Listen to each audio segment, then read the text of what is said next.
Every year, as Thanksgiving ends, I often want to skip the hassle of decorating for Christmas. Is there anyone out there who is on the same page as me? Skip getting the tree. Skip bringing up the various boxes and totes that Christmas is stored in. Skip untangling the lights. Skip setting out the nativity. Let's just have a bare Christmas with no decorations. And if the truth be told, there are times where personally I might skip decorating the sanctuary as well.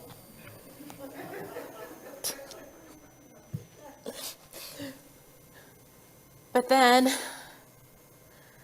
there were angels of mercy who came on Monday to make it so. Our parliamentarian, Nancy Moffett, and our worship and fellowship team lead for this month, Judy Theory, they arrived and transformed this space. And on Friday and Saturday, after Thanksgiving, sometimes we get another week before the beginning of Advent, but not so this year. But Angie and I,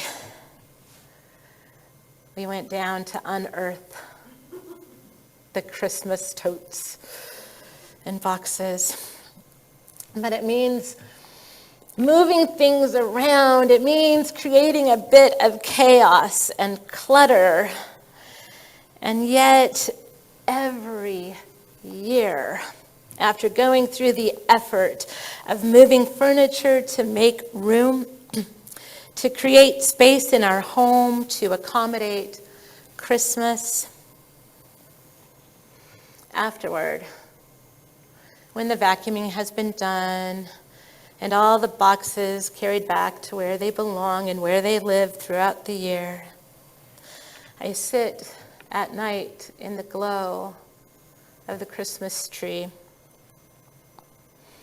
And I say begrudgingly to myself, okay, it was worth the hassle to create space and time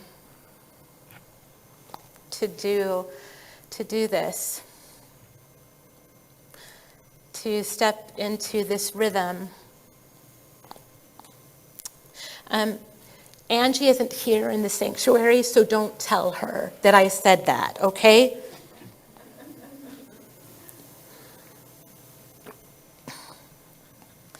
But there is something powerful about the rituals that we create for our lives. A moment of pause. To do the thing. Maybe begrudgingly at first, but to create the space. And then often later we realize that these rituals are so important. The liturgical season of Advent calls us to the ritual of clearing space, not just in our homes to decorate for Christmas, although that is lovely, but it's about clearing space in our spiritual lives to prepare our hearts and our minds and our spirits again for the coming of the Christ child among us. Our Advent theme this year is called The Inn, Housing the Holy, based on Worship Design Studio by Marcia McPhee. This theme invites us to make room in the inn of our lives, to take time to sweep out the corners of our hearts, to clean up the clutter, to make space, to take time to connect with the holy, to sit in the glow of God's grace present in our lives, as I did last night with the lights on of the Christmas tree. To create space for compassion and hospitality to take root within our hearts, to bring more hope, peace, love, and joy not only into our personal lives, but also into the world. So today is the start of a new year, a new liturgical year, that is, that always starts with the first Sunday of Advent. The lectionary scriptures for year C point to righteousness, this word righteousness. Today we hear the promise of the prophet Jeremiah, who offers words of encouragement to a community of exiles living in Babylon, and they have lost everything. They lost Jerusalem, the temple, their homes. They have lost family members. They have lost their jobs, their purpose, their sense of meaning. They have lost their way of worshiping.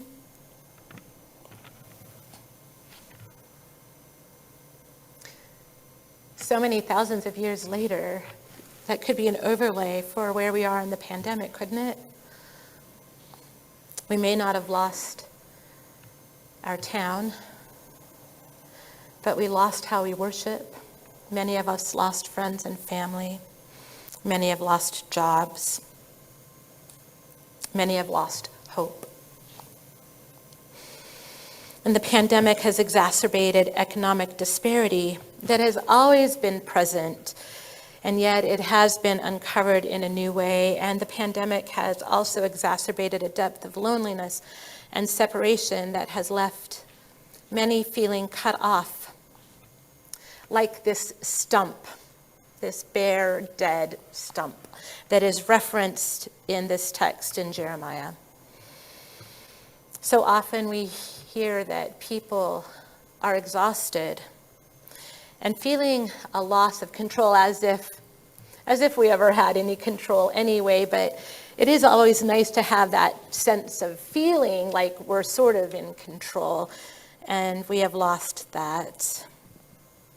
I don't know about you, but I am tired of pivoting, of finding new ways of how to make it work, of rehearsing again and again, of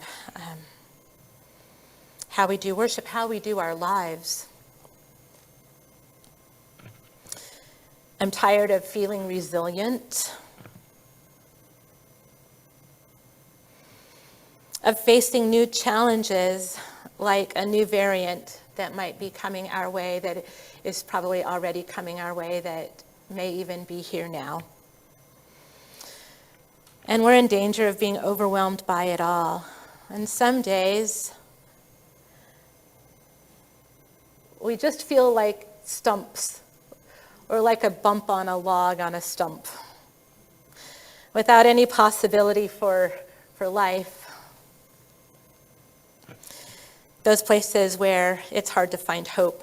And Jeremiah, in the midst of this, speaking to the exiles in Babylon, offers a reminder that God will fulfill God's promise. And one of these promises is a time when God will raise up a righteous branch from David's line. That echoes back to Isaiah's prophecy that we also hear during Advent chapter 11, Isaiah chapter 11, where a shoot will come forth from where? The stump of Jesse. The stump of Jesse, David's father, and a branch will grow out of its roots. The last 2 weeks, we have been hearing about the story of Ruth, the Moabite foreigner from whom the lineage of Jesus follows. Ruth, the mother of Obed, the father of Jesse, the father of David, and on down to when Jesus is born. It's all connected. Righteousness. What do you think? What do you conjure up when you hear this word righteous, when it's used to speak about someone? Oh, they're so righteous. When I hear it, it doesn't spark a positive connotation. We usually use it in a sarcastic way, or we hear it in a sarcastic way, in a negative way.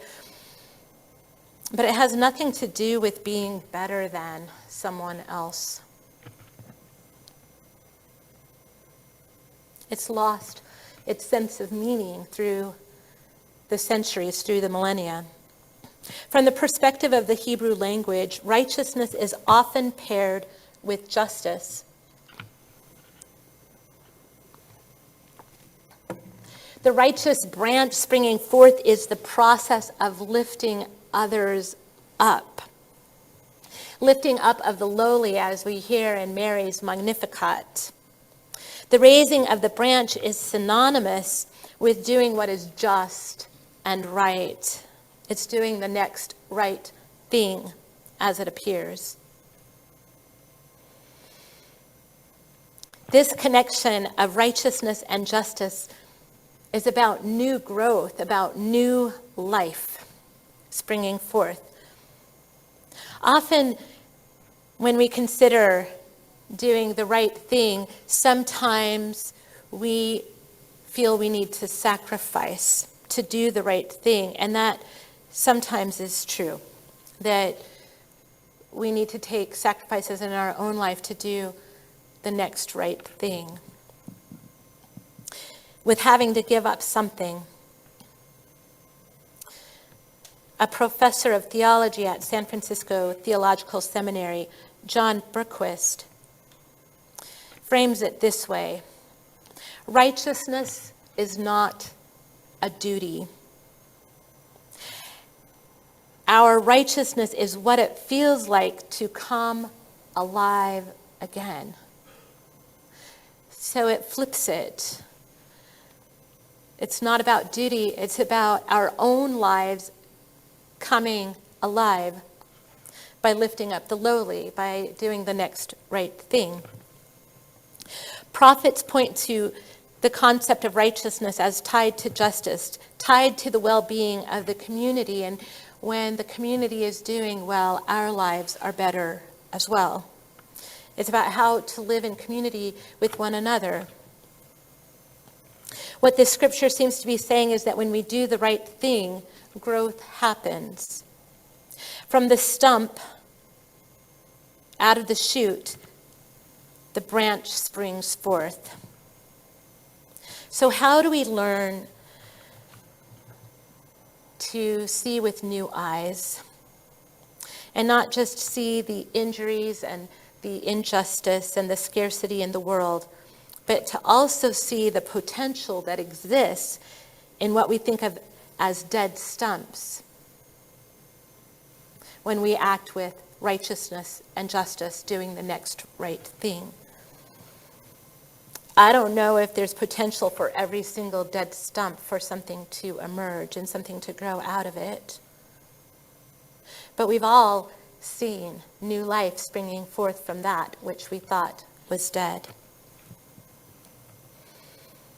Psalm 24, the psalmist says, "Make your ways known to me, Lord. Teach me your paths. Lead me in your truth. Teach it to me."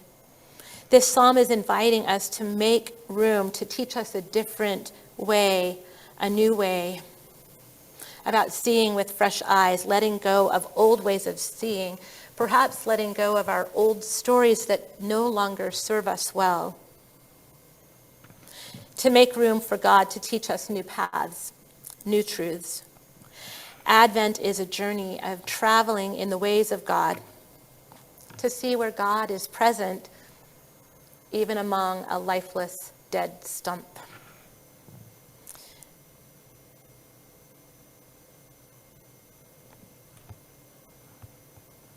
And John Berquist goes on to say, we want a God who lifts up the lowly,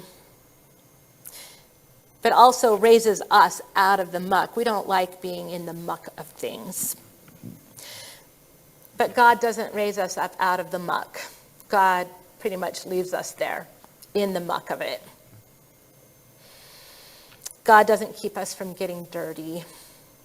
It's that we, John Berquist says, together with God, We get down on our hands further into the muck. Think about cattle in a stall, that kind of muck, or think about the good earth. Hands and knees in the dirt, and plant things that will grow like a righteous branch. And the branch someday becomes big enough that it can provide housing and shelter. But on the day that we plant it, on the day that we birth it, we don't see it, not usually. Someone planted and someone else nourished it. Those words from John Berquist. The theme of housing the holy brings together the incarnational aspects of a baby being born and the practicalities of housing, where so many do not have a home to go to. The promise that Jeremiah offers is that our God is in the business of raising up spiritual leaders, raising all of you up, raising us up, spiritual leaders who are dedicated to the cause of justice and righteousness for the world. So how do we, the people of God, the people of United Church and University Place, embody justice and the righteousness of God? It may look like taking care of immediate needs, like providing food and shelter, but ultimately involves pursuing systemic change, of fighting injustices.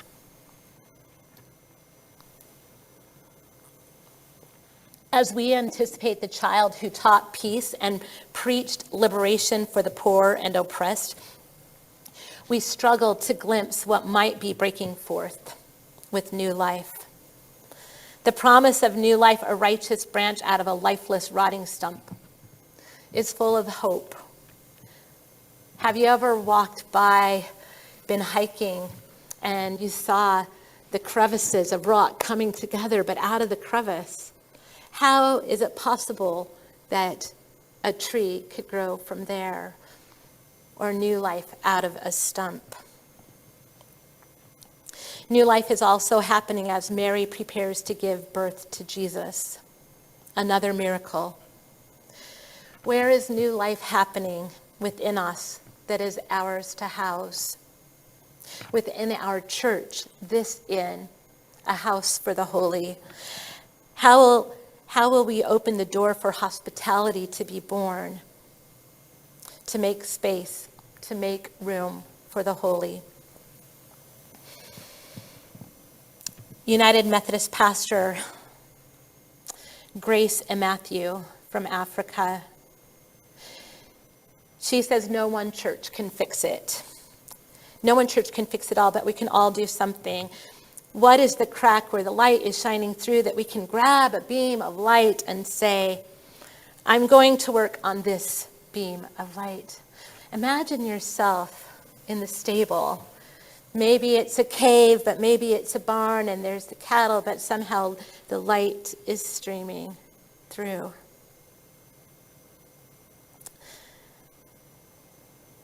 And you say to yourself, I'm going to work on this beam of light.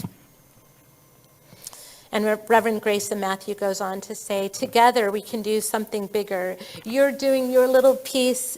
You don't think it's much, but trust that your little bit and my little bit comes together to make a difference. I want to be the kind of person, she says, who helps people because I might be in that same position, and I want to believe. I so desperately want to believe that someone like me exists out there and that they will stop for me so that I don't lose hope. Whether I'm stuck on the side of the road, I can hang in there and know that someone who is that way exists in this world, and sooner or later they'll come by to keep the hope going. It is the process of finding where people's needs are and addressing our energies to those places of need, bringing help and growth out of a stump right in that very moment.